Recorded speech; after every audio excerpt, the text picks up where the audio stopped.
नमस्ते बुलबुल, मैं आशा करता हूँ कि आप सभी हंसी खुशी से होंगे और लज्जित होकर अपना अध्ययन कार्य कर रहे होंगे। प्यारे बच्चों, अध्ययन की इस श्रृंखला में आज हमारा विषय है डीजी भारतम, जो 8वीं क्लास का तृतीय अध्याय है। प्यारे बच्चों, जो तृतीय पाठ है डीजी भारतम, ये डिजिटल इंडिया के मूल भाव को लेकर लिखा गया एक निबंधात्मक लेख है। डिजिटल इंडिया या जो डीजी भारत है, इसमें वैज्ञानिक प्रगति के उन आयामों को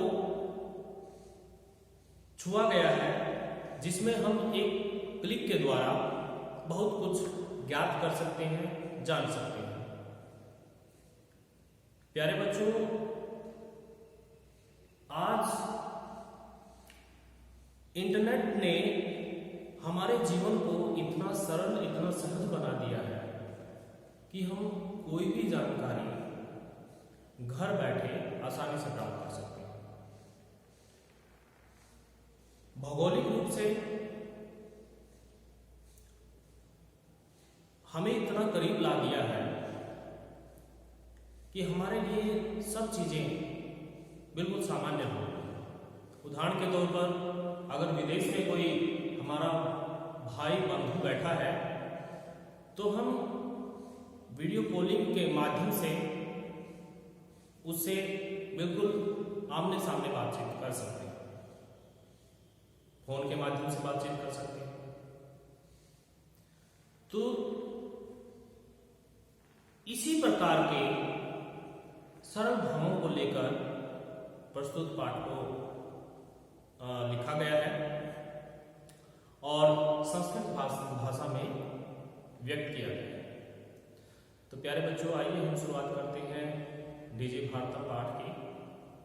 इसका हिंदी अनुवाद करेंगे, शब्दार्थ करेंगे।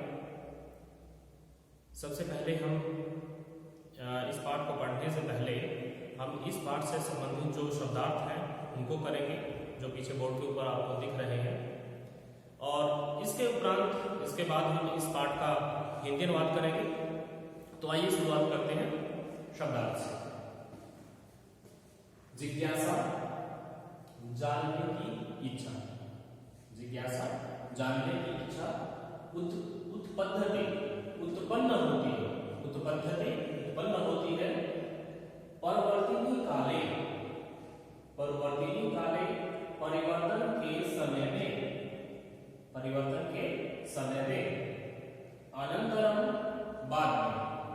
अनंतरम, बाद में।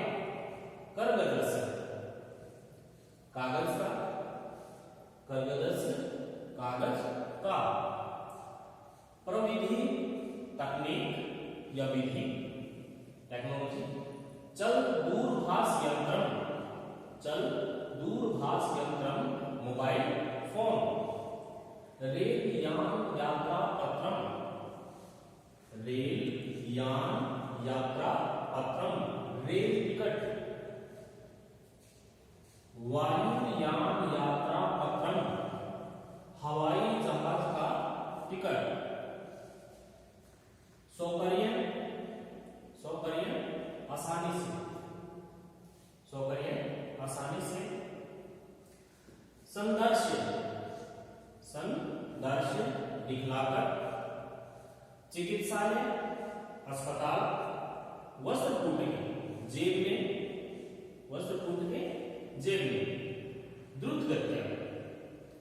द्रुत गत्या, तीव्र गति से, तेज गति से। शुल्कम,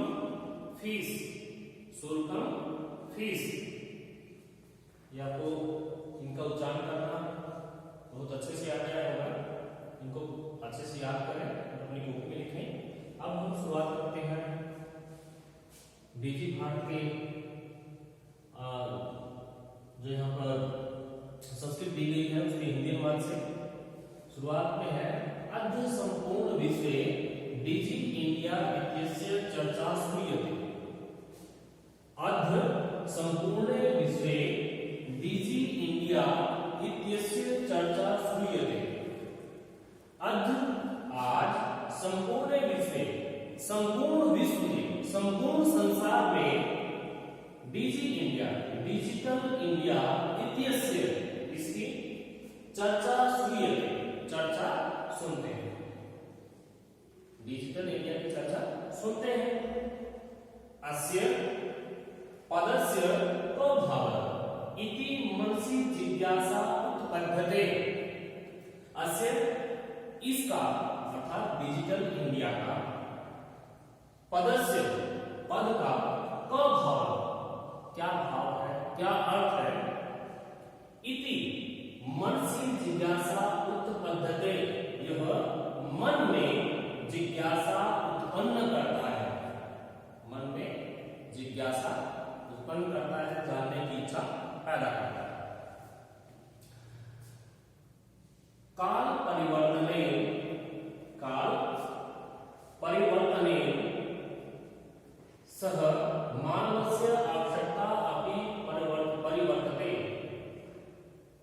काल परिवर्तने, काल परिवर्तने क्या होता है? समय बदलने से, जब समय बदलता है तब काल परिवर्तने सह, उसके साथ ही अर्थात समय बदलने के साथ मानवस्य, मनुष्य की आवश्यकता अपनी, आवश्यकता भी, जरूरत भी परिवर्तते, बदलती है। अर्थात जब समय बदलता है, समय के बदलने के साथ ही मनुष्य की जो आवश्यकताएं हैं वो आवश्यकताएं भी बदलती हैं। प्राचीन काले ज्ञानस्य आदान प्रदानं मौखिकम् आसीत्। प्राचीन काल में, प्राचीन समय में, पुराने समय में ज्ञान से आदान प्रदान, ज्ञान का आदान प्रदान, ज्ञान का आदान प्रदान मौखिकम आसीत्, मौखिक था, अर्थात वो ज्ञान है वो बोलकर या सुनकर ग्रहण किया जाता था। इसके बाद है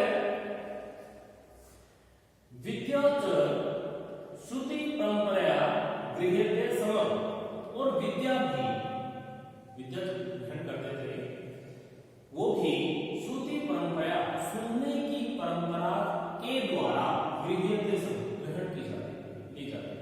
अर्थात जो आचार्य थे, जो गुरुजन थे, वो बच्चों को जो शिक्षा देते थे वो सुना देते थे, बोल कर देते थे, और उसी को बच्चे कंठस्थ कर लेते थे। अनंतरम तालपत्रोपरि भोजपत्रोपरि च लेखन कार्यम आरब्धम। पहले तो मौखिक था विद्या का ग्रहण, विद्या मौखिक तौर पर ग्रहण करते थे, गुरुजन मुंह से बोलकर अपना ज्ञान बच्चों को प्रदान करते थे। लेकिन बाद में क्या हुआ? अनंतर, इसके पश्चात तालपत्रोपरि, ताल के पत्रों के ऊपर, पत्तों के ऊपर, भोजपत्रोपरि, और भोज के, ये दोनों ही पेड़ों के नाम हैं, उनके जो पत्ते होते हैं उनके ऊपर लेखन कार्यम आरब्धम, लिखने का काम शुरू हुआ। पहले मौखिक तौर पर था, फिर भोज और जो ताड़ के पत्ते थे, जो पत्ते थे, उनके ऊपर लिखने का काम शुरू हुआ। आगे है परवर्तिनी काले कर्गतस्य लेखन्याः च आविष्कारेण सर्वेषां एवं मनोगतानां भावानां कर्गदोपरि लेखनम प्रारब्धम। इसके पश्चात क्या हुआ? परिवर्तन काले, परिवर्तन के समय में, शब्दार्थ में क्या था? कर्गदस्य, कागज के, लेखन्या च, और लेखने के, पेन के, आविष्कार से, सर्वेषां, सभी के, एक ही, मनोगताना, मन में स्थित, भावना, भावों का, कर्गदोपरि, कागज के ऊपर, कर्गदोपरि, कागज के ऊपर, लेखन,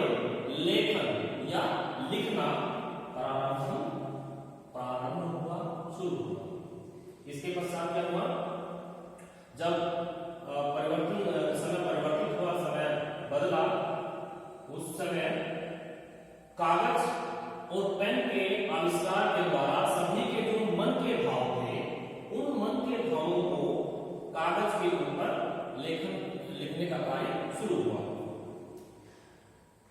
टंकण यंत्रस्य आविष्कारेण तु लिखिता सामग्री टंकिता सती बहुकालाय सुरक्षिता।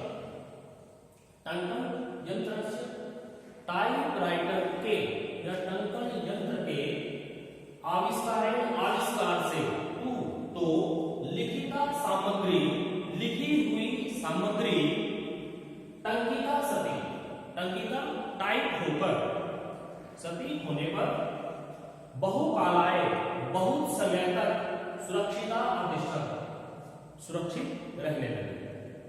जब टाइपराइटर का आविष्कार हुआ, पहले हाथ से लिखते थे, उसके बाद टाइपराइटर आया, टाइपराइटर के द्वारा उनको लिखा जाने लगा, तो जो लिखी हुई सामग्री थी वो अधिक समय तक रहने लगी, सुरक्षित रहने लगी।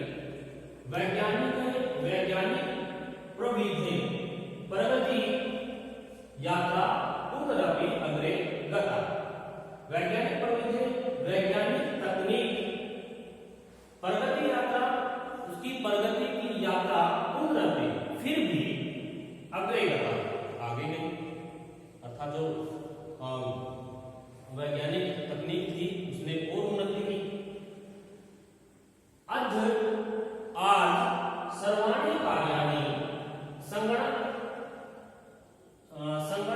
नाम के यंत्रेण साधितानि भवन्ति।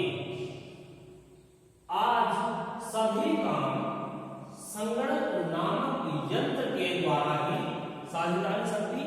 साधित होते हैं, किए जाते हैं। आज जितने भी काम हैं, चाहे आप रेल टिकट की जब बुकिंग करवाते हैं वहां पर, होटल में, स्कूल में और क्लर्क के यहाँ, सब जगह आपको कंप्यूटर ही दिखाई जाए। तो सभी काम अब कंप्यूटर के द्वारा ही किए जाने लगे हैं।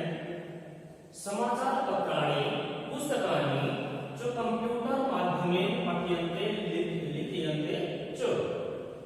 समाचार पत्र, पुस्तकानि, पुस्तकें कंप्यूटर माध्यमेन, कंप्यूटर के माध्यम से ही, कंप्यूटर के द्वारा पठ्यन्ते, पढ़ी जाती है, लिख्यन्ते च, और लिखी जाती है।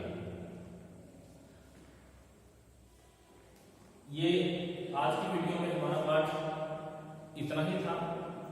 इसके दूसरे भाग के साथ मैं पुनः उपस्थित होऊंगा। तब तक